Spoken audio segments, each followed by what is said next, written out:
Për sa i përket pjesës tjetër, që zoti Rama po fiton kohë, pra kohë po fiton, po betejën nuk e fiton dot. Pse nuk e fiton dot betejën?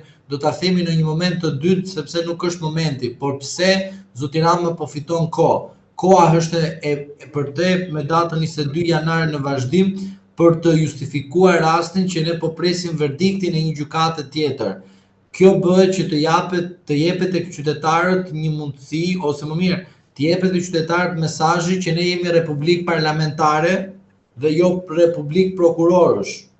Sepse zoti Rama tani e tutje nuk ka më në mendjen e tij falenderimet që duhet t'i bënte zoti Dumani për arrestimin e kundërshtarëve të tij politik të brendshëm dhe të jashtëm nga Partia Socialiste, po ka për qëllim të thotë tek qytetarët që ne tani duhet të ruajmë balancat, duhet të ruajmë shtetin, kushtetutën, duhet të bëjmë luftë për një kushtetutë.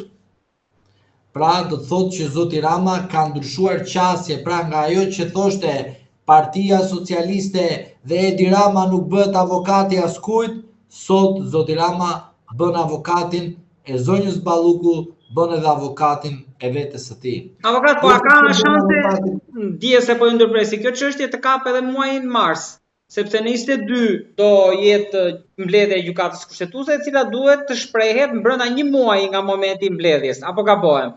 I bie se ty shkurt. Atëherë, duhet kemi parasysh diçka.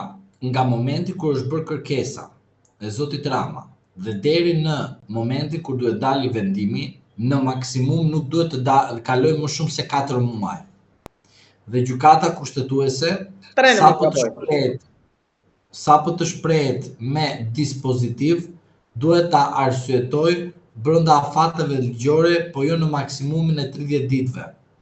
Në zbardhjen e vendimit. Pra është gjë tjetër, zbardhja e vendimit në publikimin e dispozitivit.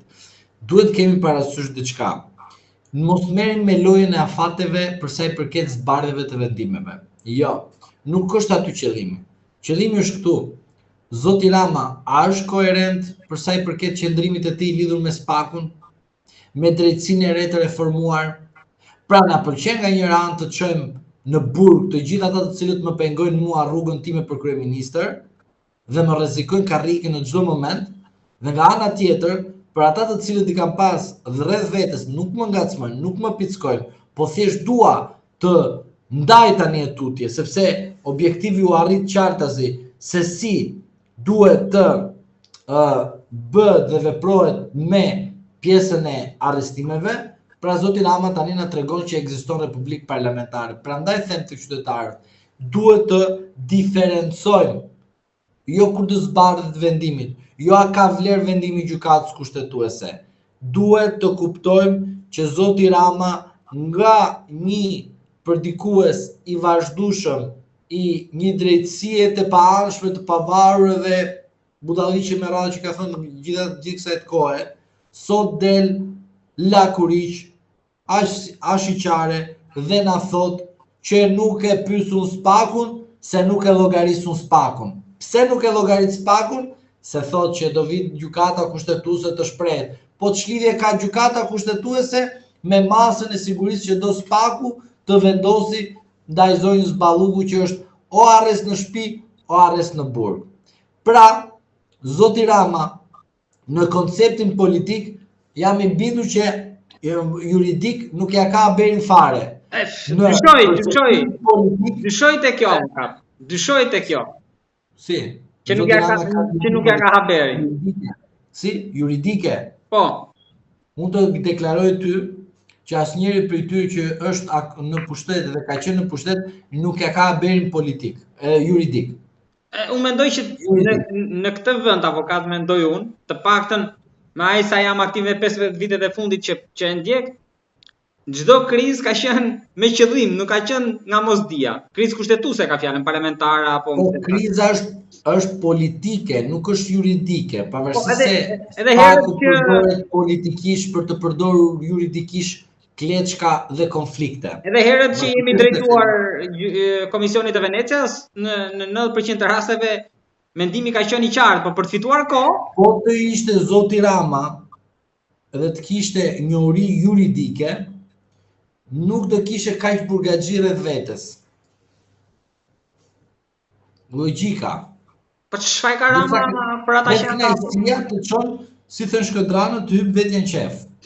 Po avokat, tani më thuaj të lutem çfarë ndodh në këtë periudhë brenda, pra nga tani deri kur të merret vendimi për Ballukun. Kemi të bëjmë me një person që sipas prokurorisë ka rrezik për të prishur provat. Kjo është aspekti juridik. Nga aspektin politik, në aspektin politik, mendoni që do lëvizë kryeministri, pra një nga skenaret që ne kemi diskutuar dhe në ditët në vazhdim, që mund të bëjë ndryshime qeveri apo Po ai do bëj ndryshime qeveri, po mbase nuk e prek fare Ballukun. E ban aty si kornizë derisa të mbaroj momenti dhe të thotë ik tani se unë bëra çfarë kisha të mundur për ty dhe realizova. Zoti Rama këte, prandaj pret 22 janar, edhe pas 22 janar do reagoj Rama. Unë s'besoj që Rama do bëjë atë që bëri në 2008-ën, që bëri ndryshime qeverie në 2019-ën. Prandaj 2018 me studentët. Prandaj unë them që zoti Rama do presi 22 janarin dhe pastaj do veprojë. Nuk besoj se do veprojë me njëherë dhe po shikoj që zoti Rama po i bën gradualisht gjërat për të fituar kohë. Pra çdo gjë që bën zoti Rama, fitimi i kohës së tij është sepse po bën një marrëveshje poshtë tunelit, poshtë tavolinës me zotin Berisha. Dhe unë mendoj se po ka zotin Berisha pjesë të lojës, besoj se zoti Rama fiton akoma dhe më shumë kohë. Lejeni tani çfarë bëjnë ato, jo do zgjatet, kjo do bëhet ajo me afat. Ato janë mashtrime për publikun. Por në rast se do të kemi një dakordsi politike midis Partisë Socialiste dhe Partisë Demokratike, ju duhet të keni parasysh që në Komisionin e Mandateve dhe Rregullorës të Imunitetit do luhet në fund fare neni 288 dhe 289 të kodit të procedurës penale. Çfarë nuk kupton ky kod? Në rast se nuk jepet autorizimi nga parlamenti për këtë kërkesë, prokurori duhet shpiki një dosje. Dhe kjo është shumë e rrezikshme në rast se prokurori shpik një dosje duke kërkuar që zonja Balluku të kapet në kushtet e flagrancës. Dhe në rast se mund të ndodhë kjo avokat një rast hipotetik që mund të thotë prokuroria që ne po të kapim në flagrancë duke kërcënuar ose intimiduar një dëshmitar, mund të ndodhë? Po, mund të ndodhë. Po pse çfarë mendoni ju? Nuk kemi në Republikë prokurorësh, pse doli zoti Rama duke u tallë me popullin? Po atëre me pa prova, ke njerëz në burg sot pa prova. Nga këta halabak prokurorë të cilët mendojnë se ka kalu vettingun. Vettingun e kalu për kontrollin popullor, se ke kalu, se ka kalu asnjëri prej tyre. Le të bëjnë tani çfarë do shpirti, po pastaj do paguajnë me llogaridhënie ashtu siç e thot populli. Në rast se njerëzit dënohen nga gjykata dhe gjykatat europiane shpallin të pafajshëm njerëz të pafajshëm në këtë vend, të hiqen pensioni dhe të sekuestrohet pasuria të çdo lloj prokurori të kësaj Republike të Shqipërisë. Dhe gjykatësi të mos të ketë të drejtën jo ushtrimit detyrës, po të hiqet tërësisht pensioni. Tërësisht, është sikur nuk ka punuar asnjëherë në Republikën e Shqipërisë. Që të kuptojnë që burgu nuk është model. Edhe mos fusin njerëz pa prova në burg, edhe duke stis prova. Nuk flas vetëm për Ballukun, por çdo qytetar shqiptar. Përfshi po do ti edhe Ballukun po ta duash. Po nëse do ta bënin këtë flagrancës, atëherë do rezultonte do bëni këtë flagrancës, do jetë të drejtë Rama, sepse keni parasysh diçka për këta halabak, të cilët janë në sistemin e drejtësisë, po ta bëjmë këtë të flagrancës, përsëri do të shkojnë tek parlamenti të marrin autorizim. Dhe në rast se parlamenti